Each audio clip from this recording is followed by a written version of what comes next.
Buonasera, benvenuti alla TG Sicilia. Vediamo i titoli di questa edizione. Macabro ritrovamento a Milazzo, scoperto il cadavere di un uomo dentro un sacco nero, si indaga per omicidio.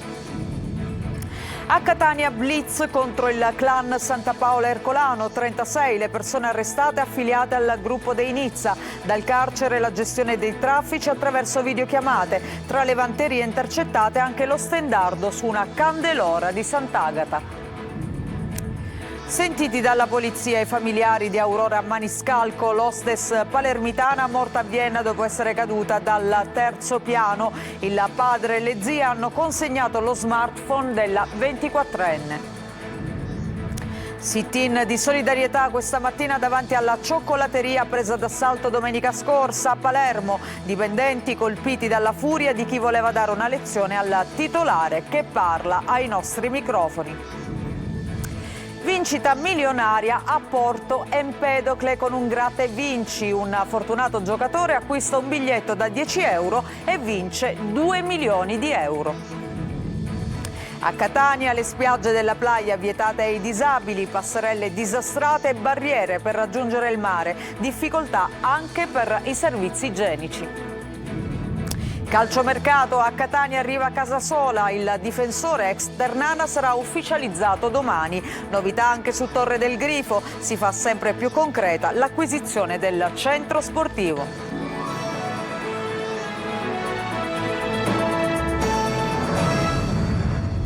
Lo avete sentito, è di poche ore fa questo ritrovamento a Milazzo nel Messinese di un cadavere dentro un sacco nero.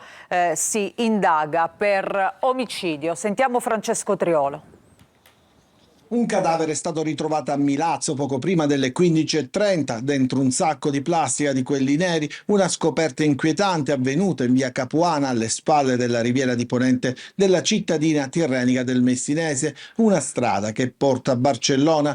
Il cadavere di un uomo che non è stato ancora identificato perché non aveva con sé alcun documento. Sono in corso le indagini da parte della polizia del commissariato di Milazzo, sul posto anche il procuratore di Barcellona e il medico legale. Gli investigatori hanno sequestrato le immagini delle videocamere di alcune abitazioni della zona. L'ipotesi è quella di omicidio. È intervenuta anche la polizia locale per gestire la viabilità. La strada infatti è stata interdetta al traffico. In supporto è arrivata anche una pattuglia dei carabinieri della compagnia di Milazzo. C'è anche un aggiornamento, la polizia ha sequestrato le riprese delle telecamere di due villette ubicate nella zona dell'omicidio per cercare elementi utili alle indagini. Secondo indiscrezioni sembrerebbe che quest'uomo sia stato ucciso con un'arma da fuoco, ancora non è stato identificato perché non aveva con sé alcun documento. Vi daremo tutti gli aggiornamenti naturalmente nel corso delle prossime edizioni del nostro telegiornale. Intanto operazione contro il clan Santa Paola Ercolano a Catania, 36 le persone arrestate affiliate al gruppo dei Nizza. Dalla carcere la gestione dei traffici attraverso videochiamate. Tra le vanterie intercettate c'era anche lo stendardo su una candelora di Sant'Agata. Adelaide Barbagallo. Droga, armi e l'ostentazione del potere. A Catania quello dei Nizza, legato al clan Santa Paola Ercolano, è un gruppo forte, ben organizzato, capace, nonostante i duri colpi ricevuti dalle forze dell'ordine negli ultimi 10 anni, di rimodularsi. E adesso arriva un'altra stangata. 36 gli arresti nell'operazione Naumachia condotta dai carabinieri su disposizione della procura. Richiama le antiche battaglie di Roma, ma anche la via dove risiede Giovanni Nizza. Era lui che, nonostante fosse in carcere ma non in regime duro, comandava e lo faceva tramite videochiamate, e la moglie Maria Rosaria Nicolosi, che aveva un ruolo centrale all'interno del gruppo malavitoso, anche lei finita in carcere. Hanno compiti importanti le donne di mafia e non solo logistici. Mandano i messaggi dal carcere, sono spesso le consigliere dei loro mariti e soprattutto a loro è affidata, come voi sapete, l'educazione dei figli, che proprio attraverso loro assimilano quello che è il modo di pensare, il modo di essere dell'associazione mafiosa. E poi c'è l'ostentazione del potere. Giovanni Nizza ordina una cosa che nessuno ha fatto prima in una cosa che quando cammina s'annaca. Si riferisce a uno stendardo visibile in una candelora della festa di Sant'Agata del 2022. Giovanni Nizza, che è uno degli arrestati, inteso noto come Banana, menava vanto del fatto che è riuscito a porre su una di queste candelore nello stendardo il proprio nome, Banana, anzi il proprio soprannome Banana, e questo lui riteneva essere una cosa mai accaduta prima, ed è vero, è motivo di particolare orgoglio. Il cuore degli affari di Nizza è il traffico di sostanze stupefacenti, tale da garantire stipendi anche di 2.000 euro al mese agli affiliati, estorsione e detenzione di armi, un vero e proprio arsenale.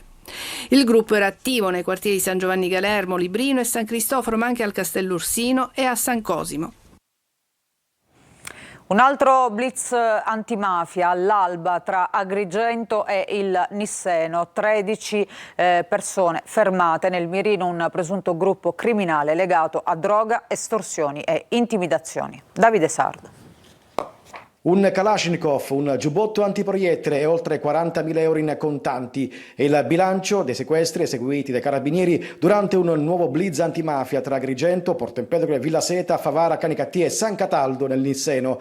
All'alba i militari hanno notificato 13 fermi nell'ambito di un'inchiesta della DDA di Palermo che da mesi indaga su un presunto sodalizio criminale legato al traffico di droga, estorsioni e intimidazioni. Colpi d'arma da fuoco contro un panificio e un fruttivendolo tra Agrigento e Porto Empedocle sarebbero solo alcuni degli episodi contestati. I provvedimenti seguono altri 2 blitz scattati nei mesi scorsi. Secondo gli investigatori, a guidare l'organizzazione sarebbero gli empedoclini James Burgio e Salvatore Prestia, cognato del boss ergastolano Gerardino Messina, insieme a Pietro Capraro e Gaetano Licata. Per loro è ipotizzata l'aggravante di essere promotori e capi della situazione mafiosa. Alcuni degli indagati erano già detenuti. Carcere a vita ed isolamento diurno per 3 anni. La Corte di Assise di Agrigento ha condannato all'ergastolo Omar Edgar Nedelkov di 26 anni per il duplice femminicidio di Maria Rus e Delia Zerniscu, 2 connazionali brutalmente uccise lo scorso 5 gennaio nel centro storico di Naro per delle avance rifiutate al culmine di un festino ad alto tasso alcolico. L'uomo torturò e poi diede fuoco ad una delle 2 donne. La seconda fu trovata invece con segni di colluttazione e ferite da armi da taglio. A Palermo, seguito, intercettato, minacciato e alla fine pure sequestrato per convincerlo a cedere alle pressioni estorsive. In 4 hanno tenuto sotto scacco a lungo un coraggioso imprenditore del capoluogo. Ora sono stati arrestati. Manlio Viola. Pestaggi, minacce, sequestro di persona, quasi vere e proprie torture per convincere un imprenditore a sganciare i soldi. Una nuova frontiera estremamente violenta delle estorsioni è stata scoperta dalla squadra mobile di Palermo, che ha eseguito un'ordinanza del giudice delle indagini preliminari nei confronti di 4 palermitani.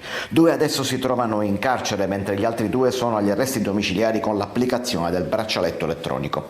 Sono tutti indagati a vario titolo in concorso fra loro di sequestro di persona a scopo di estorsione, estorsione aggravata, atti persecutori ai danni di un solo imprenditore palermitano. Per ottenere soldi dalla vittima che avevano scelto e vedendo che le semplici richieste accompagnate dalle minacce velate non funzionavano, sono passati a minacce più pesanti. Dopo averlo sequestrato lo hanno portato in un casolare di campagna e lì minacciavano di buttarlo in un pozzo e lasciarlo morire all'interno della botola. La polizia ha ricostruito tutte le fasi della vicenda partendo dalle prime minacce. Sono stati documentati i reati commessi dagli indagati nei confronti dell'imprenditore, i cui movimenti venivano anche monitorati dagli stessi con l'installazione di un localizzatore nel suo ciclomotore, in modo da seguirlo anche a distanza e impedirgli di fuggire e sottrarsi ai pestaggi. Sono stati sentiti dalla polizia i familiari di Aurora Maniscalco, la giovane hostess morta a Vienna dopo essere caduta dalla sua abitazione al 3° piano. Il padre e le zie hanno consegnato lo smartphone della 24enne, un elemento che potrebbe essere utile ai magistrati della procura che hanno avviato un'inchiesta per istigazione al suicidio. Nel registro degli indagati, ricordiamo, c'è il fidanzato Elio Bargione che era a casa con lei quando è precipitata. Le autorità austriache hanno però chiuso il caso come suicidio, una tesi che non convince la famiglia della vittima. E restiamo a Palermo, sit-in di solidarietà questa mattina davanti alla cioccolateria che domenica scorsa è stata presa d'assalto, dipendenti colpiti dalla furia di chi voleva dare una lezione al titolare che oggi è tornato al lavoro e che noi abbiamo incontrato. Marco Gulla. Lorenzo, il titolare della cioccolateria che qualche giorno fa è stata assaltata e presa di mira da alcuni balordi, è ancora scosso, arrabbiato. Ma è tornato a lavorare. Travolto dall'affetto di cittadini e amici, vuole lasciarsi alle spalle il grave episodio che ancora una volta ha acceso l'allarme sicurezza a Palermo. Ma questa escalation di violenza è figlia di un periodo di generazioni a cui non gli è stata fornita una vera alternativa. Ancora i quartieri, molti quartieri di Palermo che non sono tanto centro storico come in tutti i quartieri, sono ancora un vivaio fertile per le discendenze dei malavitosi, dei mafiosi che ancora trovano terreno. Questa mattina una manifestazione d'affetto nei confronti dei titolari del locale. Il messaggio è più sicurezza e legalità per Palermo. Quel senso di frustrazione sicuramente in questo momento è attenuato e la paura un po' meno, perché comunque insomma quella resta. Ormai Palermo è una città in mano ai barbari, ne succedono in continuazione. Sì, non nascondo che un po' di paura ce l'ho. Ormai non abbiamo controllo da parte di nessuno, non c'è una macchina della polizia, la notte non si può camminare, ma com'è possibile? È peggiorata notevolmente, voglio dire, era quasi impossibile, però mi dispiace ma questa amministrazione ci è riuscita, controllo zero. E il sindaco Roberto Lagalla, che ieri ha incontrato i titolari della cioccolateria, dice: è tutto sulle mie spalle, non auspico l'esercito di per sé, ma un maggiore controllo del territorio. Nei prossimi giorni in prefettura ci sarà un incontro tra il prefetto Mariani e le associazioni di categoria che nei giorni scorsi hanno lanciato appelli sul fronte sicurezza. Un tir si è ribaltato sull'autostrada Catania-Messina dopo lo scontro con un furgone. L'incidente è avvenuto sulla A18 a circa 1 chilometro dallo svincolo di Tremestieri Messina Sud in direzione Messina. Il mezzo ha bloccato l'intera carreggiata, come vediamo appunto in questa immagine. È stata disposta l'uscita obbligatoria a Roccalumera per chi arriva da Catania.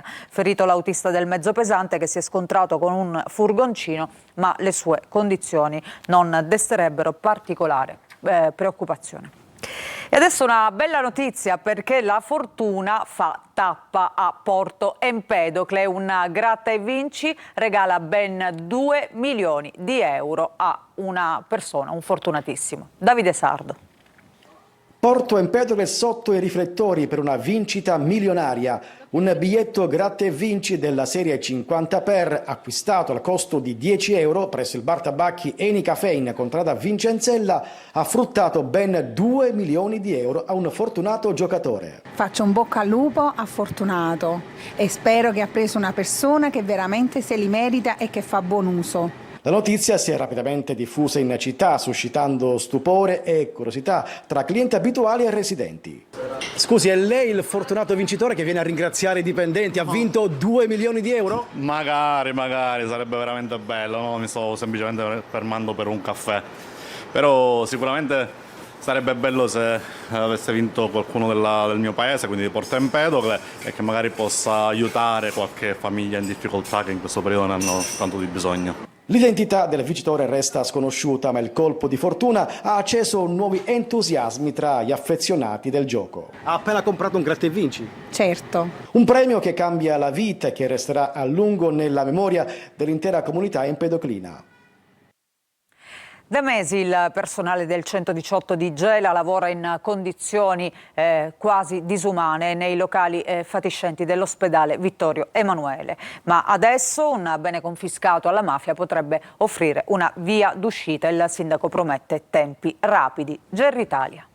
Da fuori sembra solo un cantiere abbandonato, in realtà è l'accesso alla cosiddetta postazione Charlie del 118 di Gela. Un corridoio in discesa conduce a 2 stanze seminterrate, soffocate da polvere, detriti e finestre a filo del marciapiede. È da qui che parte una delle 2 ambulanze della città. Le condizioni sono disumane, caldo torrido, assenza di aria condizionata, perdite fognari e liquami che risalgono dagli scarichi durante la notte. Ogni turno inoltre una lotta contro insetti, topi e blatte che entrano dai tombini. Ma le blatte uscivano da qua? Sì, le blatte anche da qui. Noi praticamente da qui, tutte da qua. E di giorno cacciamo passeggio dei topi praticamente. È questa da mesi la realtà quotidiana per medici e soccorritori, una sistemazione provvisoria, si diceva, che ormai dura da tempo. Nel frattempo il personale cerca di garantire soccorsi rapidi e salvare vite, lavorando in spazi che negano ogni dignità. Uno spiraglio si apre però nel quartiere Fondo Iozza, dove un edificio confiscato alla mafia potrebbe diventare la nuova sede del 118. Il sindaco Terenziano Di Stefano ha dichiarato di essere pronto a accelerare l'iter burocratico pur di garantire in tempi brevi una sistemazione dignitosa al personale del 118 e un servizio più efficiente ai cittadini. Se il 118 è pronto per andare lì e per attivare la postazione, per me, ripeto, anche se l'atto avverrà in un secondo momento, mi assumerò la responsabilità di firmare un foglio per dare immediatamente l'ok ad occupare, diciamo, quei locali. Intanto resta l'amarezza per una vicenda che ha visto un presidio sanitario fondamentale operare per mesi in condizioni al limite del rispetto umano e sanitario, una ferita che oggi prova a rimarginarsi anche grazie al riutilizzo virtuoso di un bene sottratto all'illegalità. Non è ancora ufficiale, nemmeno definitiva, ma già dalla bozza della nuova rete ospedaliera si delinea quello che probabilmente sarà il quadro appunto dei nosocomi siciliani. Sentiamo. Meno bambini, più anziani, i tempi cambiano, la popolazione invecchia e di questo terrà conto la rete ospedaliera in Sicilia, che prevede 18.000 posti letto, 367 in meno rispetto a quella del 2019. È una bozza, ma già si comprende in parte l'indirizzo. Nelle province di Palermo, Caltanissetta, Enna e Siracusa vengono rafforzati i reparti di geriatria, lungodegenti e riabilitazione, con un generale aumento dei posti letto che però vengono diminuiti in altri settori. In certi ospedali spariscono proprio alcuni reparti. In provincia di Catania, ad esempio, a Bronte scompaiono ostetricia, ortopedia e pediatria, mentre l'ospedale di Giarre avrà 6 posti in più per malati acuti, ma viene di fatto cancellata ortopedia. Da 8 posti si passa ad 1 solo. A Pantelleria cancellata ostetricia. In provincia di Messina spiccano gli 8 posti per la cardiochirurgia pediatrica e i 2 di terapia intensiva neonatale a Taormina. Un passo avanti concreto per salvare il reparto in convenzione con il Centro Bambino Gesù di Roma.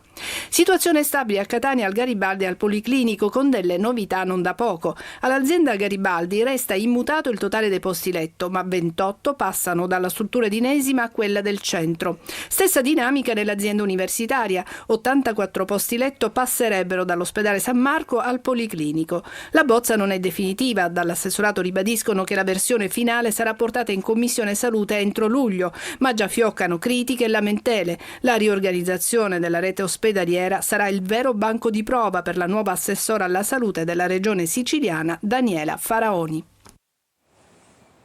Approda in giunta la finanziaria bis della regione siciliana, riveduta e corretta dopo l'esplosione dell'inchiesta corruzione, ed è ormai a puntate il racconto delle intercettazioni della Procura di Palermo. Sentiamo gli sviluppi nel servizio di Manlio Viola. Da una parte la lettera ai probi viri di Fratelli d'Italia inviate da Gaetano Galvagno, presidente dell'Ars, e da Elvira Mata, assessore regionale al turismo, dall'altra parte la finanziaria bis modificata per non prestare il fianco ad altri contributi passibili di indagine, che oggi sbarca in giunta dopo l'accordo in un vertice di maggioranza. Nel mezzo invece una doppia inchiesta che continua a snocciolare dettagli sulla stampa. La mossa palesemente concordata di ieri sera dei 2 esponenti del partito di Giorgia Meloni in Sicilia, indagati in 2 filoni paralleli dell'inchiesta per la corruzione fra Parlamento e Regione siciliana, evita che sia il partito ad aprire un'indagine su di loro, una scelta che il commissario Sbardella definisce trasparente. Ma se l'attenzione degli esponenti di partito è incentrata nell'arginare le conseguenze politiche, parallelamente continua la fuga sistematica di notizie, ed oggi compare il nome anche dell'ex assessore al turismo Manlio Messina. Messina non è indagato, a tirarlo in ballo è l'ex portavoce del presidente dell'Ars Galvagno, Sabrina De Capitani, Catani, che nelle intercettazioni rivendica di averlo inventato lei e averlo portato al successo. In questo clima oggi sbarca in giunta la finanziaria riveduta e corretta, una manovra da 200 milioni di euro che Schifani ha voluto rivedere, ma che ha presentato agli alleati ieri in un vertice di maggioranza prima di portarla in giunta, blindando così gli accordi. Accordi già presi anche con il presidente dell'Ars Gaetano Galvagno nelle sue funzioni. Con Galvagno infatti Schifani è in stretto e continuo contatto e ha concordato un percorso che dovrebbe permettere alla legge di variazione di bilancio di essere approvata dal Parlamento prima dell'interruzione estiva. E adesso a Catania, dove le spiagge della playa sono ricche di insidie per i disabili, passerelle disastrate ed ostacoli di ogni tipo per raggiungere il mare. E non mancano poi le sorprese anche per quanto riguarda i servizi igienici. Ci è andato per noi Tonino De Mano. Spiagge libere, ma non per tutti. È un vero calvario l'accesso al mare, alla playa di Catania, per i soggetti portatori di handicap, alle prese con barriere ed ostacoli di ogni tipo. Spiaggia libera numero 3 Stromboli, è qui che l'avvocato Francesco Sanfilippo si avventura per potersi godere qualche ora di relax. Bastano i primi metri per capire che non sarà certo una passeggiata, anzi, percorrere la tortuosa pedana in legno diventerà un'incredibile fatica per lui e per chi prova ad aiutarlo. Abbiamo noi regalato al comune, o meglio concesso in comodato d'uso gratuito per l'intera stagione balneare, 3 sedie per disabili. Sedie che attualmente, seppur fisicamente all'interno degli stabilimenti balneari, diventano di fatto inutili e inutilizzabili perché il disabile non può accedere. Dopo aver percorso una ventina di metri sotto il sole a picco è d'obbligo un passaggio al bar per una semplice bottiglietta d'acqua. Altre difficoltà. Non potendo accedere al bar ho preso l'acqua dalla porta di servizio del bar. Capitolo servizi igienici, manca persino il maniglione della porta. Deluso ed amareggiato, il nostro Francesco lascia la spiaggia, dove l'unico bagno è stato quello di sudore. Il comune è totalmente e certamente inadempiente perché ha un obbligo di vigilanza e controllo e anche di comminare sanzioni nell'ipotesi di gravi violazioni da parte del concessionario. Soprattutto i disabili hanno diritto al mare, quindi le alternative sono due, così come ho scritto a chiare lettere all'assessore Guzzardi: o si sistema, si rende a norma la passerella, oppure io farò in modo di attivare tutte le autorità, in primis la Capitaneria di Porto, per chiedere la chiusura dello stabilimento balneare. E non se la passano meglio i normodotati alle prese con una passerella disastrata. Nel gioco non si invecchia mai, basta un dado, un joystick o un mattoncino Lego per tornare bambini. Questo è l'obiettivo del Sicilia Game Expo 2025, svelato oggi il manifesto ufficiale della seconda edizione, in programma il 15 e 16 novembre a Sicilia Fiera di Mister Bianco. A firmarlo è Luigi Siniscalchi, celebre disegnatore di Dylan Dog. Oltre 10.000 metri quadri di esposizione con tornei di carte e giochi da tavolo, area videogame, Lego, piste carrera e arene virtuali. Spazio anche a fumetti, cosplay e tanti ospiti. E noi adesso facciamo una pausa, ritorniamo tra poco con il calciomercato e le novità che riguardano il Catania. Vi aspetto.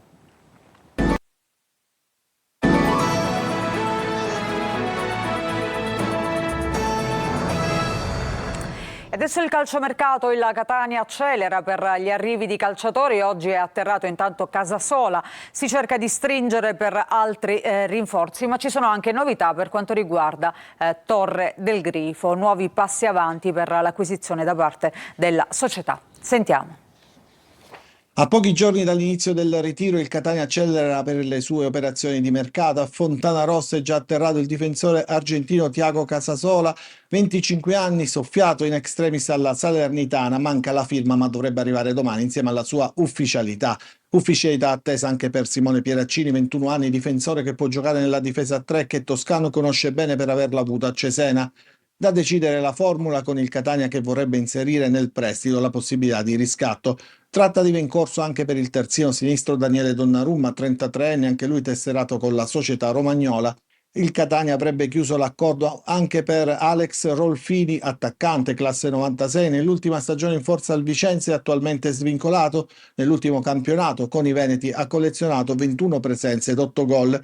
In uscita si cerca una sistemazione per Peralta, Teio e Costantino. Montalto va verso la risoluzione, mentre Sturaro dovrebbe entrare nei ruoli tecnici giovanili. Ma ci sono novità anche in chiave centro sportivo. Il Catania ha confermato la sua offerta per l'acquisizione dal Tribunale fallimentare di Torre del Grifo e ha versato, su richiesta della curatela, una caparra del 15% del valore. Così l'iter può andare avanti e il club rosazzurro attende di verificare se ci dovessero essere altre offerte. In questo caso si aprirebbe l'asta al rialzo. Ancora una breve pausa e torniamo tra poco con le ultime notizie.